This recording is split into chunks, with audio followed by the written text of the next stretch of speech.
বলছেন, কিন্তু এদিকে তো টিএমসি আবার বলছে নির্যাতন হচ্ছে বাঙালিদের ভিন রাজ্যে, এটা সব আঘাত করবে। এটা সব সব মিথ্যে কথা, সব বানানো। যে কনস্পিরেসি থিওরি বলে না, সবসময় করতে হয়। তা নাহলে এখন ওনার কাছে কি আছে বলুন তো? লেটস বি অনেস্ট, এই সরকারের কাছে কি আছে লোককে দেওয়ার? কিছু না, কলকারখানা না, চাকরি না, কিছু। দে আর নাথিং টু গিভ। তো তাহলে কি করতে হবে? একটা কিছু ধরতে হবে, একটা ভাষা ধরতে হবে। আচ্ছা, ভাষাটা কি খাবে? তা খাইয়ে দাও, চলো। যদি নির্যাতনে চলে যাই, নির্যাতন। This is all conspiracy theory. আর এইগুলোই চালাবে এরা। তারপর যেটা ফ্লপ হয়ে যাবে সেটা অন্যটা ধরবে, এই ওদের কাজ। Nothing, they have nothing to give to the West Bengal people.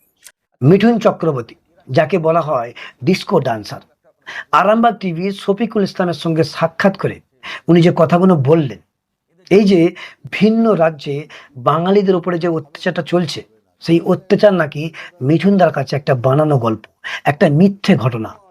কিন্তু মিঠুনদা হয়তো জানেন না, উত্তরপ্রদেশে, আসামে, মহারাষ্ট্রে, হরিয়ানা, উড়িষ্যায়, এই সব জায়গায় যে বাঙালিরা কাজে যায়, যে ছেলেরা সংসার চালানোর জন্য কাজে যায়, তাদেরকে বাংলাদেশি বলে অত্যাচার করা হয়।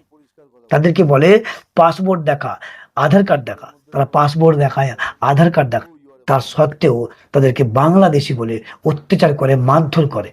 এই তো কদিন আগে হরিয়ানাতে মুর্শিদাবাদের এক বাঙালি কর্মীকে ধরে বলল, তুই বাংলাদেশি। সে বলল যে না, আমি ভারতবাসী। আধার কার্ড দেখুন, ভোটার কার্ড দেখুন, পরিচয় দিল। তার সত্ত্বেও তাকে মেরে দিল। আর আপনার কাছে এগুলো বানানো গল্প লাগছে? আপনি যদি এতক্ষণ টিএমসিতে থাকতেন, তাহলে আপনার সুরটা কিন্তু একটু বদলে যেত। আর এখন আপনি নিজের স্বার্থের জন্য বলছেন এগুলো বানানো গল্প।